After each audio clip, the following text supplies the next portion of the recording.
আসসালামু আলাইকুম everyone, welcome to সুবাইস kitchen. আশা করছি আপনারা সবাই অনেক ভালো আছেন। আজকে আমি আপনাদের সাথে খুব মজাদার একটি রেসিপি শেয়ার করব। আজকে আমার রেসিপিটি হচ্ছে হোমমেড মেয়োনিজ।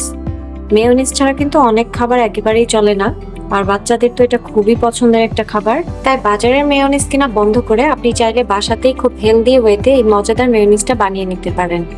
আমাদের হাতের কাছে থাকা খুব অল্প কিছু উপকরণ দিয়ে এটা খুব সহজেই বানিয়ে নেওয়া যায়। চলুন তাহলে রেসিপিটা আমরা দেখে নিই। মেয়োনিজ তৈরি করার জন্য প্রধান উপকরণ হচ্ছে ডিম। মেয়োনিজ কাঁচা ডিম এবং সিদ্ধ ডিম দুইটা দিয়ে বানানো যায়, তবে আমি প্রেফার করি সিদ্ধ ডিমটা দিয়ে বানানোর জন্য। আমি এখানে 2টি ডিম সেদ্ধ করে নিয়েছি, আর ডিমের খোসাগুলো খুব ভালোভাবে ছাড়িয়ে নিচ্ছি।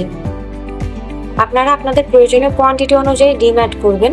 ডিম বা অন্যান্য উপকরণ যা যা লাগে সবগুলোই বাড়িয়ে দিতে পারেন। ডিমের পরিমাণটা বাড়ালে অন্যান্য উপকরণগুলিও প্রয়োজন অনুযায়ী বাড়িয়ে দিতে হবে।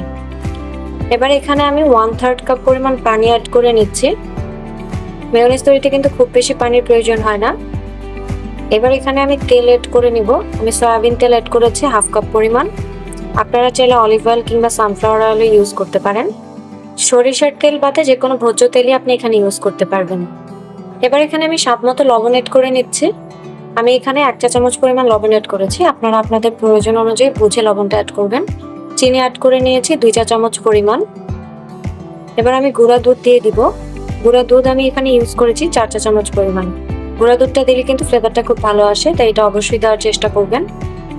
এবার দিব গোলমরিচের গুঁড়া 1/2 চা চামচ পরিমাণ। আমি এখানে কালো গোলমরিচের গুঁড়াটা অ্যাড করেছি। আপনাদের হাতের কাছে যদি সাদা গোলমরিচের গুঁড়া থাকে সেটাও দিতে পারেন। এবার দিয়ে দিচ্ছি ভিনেগার 2 চা চামচ পরিমাণ।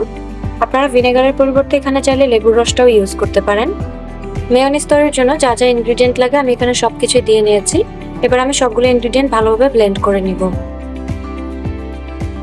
এই হোমমেড মেয়োনিজটা কিন্তু আপনারা ফ্রিজে সংরক্ষণ করে রেখে মেয়োনিজ ব্যবহার করা যায় এবং যে কোনো খাবারই ব্যবহার করতে পারবেন। এবার আমি ঢাকনাটা উঠিয়ে একটু চেক করে নিব। চেক করে দেখে নেবেন যে সবকিছু ঠিক আছে কিনা বা ভালোভাবে ব্লেন্ড হয়েছে কিনা। মেয়োনিজটা কিন্তু একদমই মিহি হয়ে যাবে। মিহি না হয়ে যাওয়া পর্যন্ত সুন্দরভাবে ব্লেন্ড করে নিতে হবে।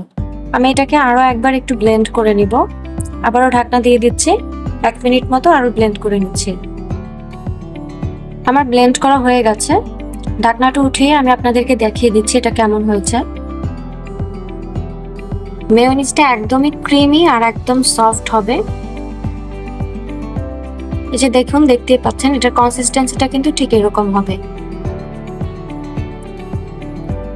আমি একটি বাটিতে এটাকে সার্ভ করে নিয়েছি। দেখতে কিন্তু বেশ ভালো লাগছে। দেখুন, আমি আপনাদেরকে চামচ দিয়ে কনসিস্টেন্সিটা বুঝিয়ে দেওয়ার চেষ্টা করছি। আশা করছি আপনারা বুঝতে পারবেন।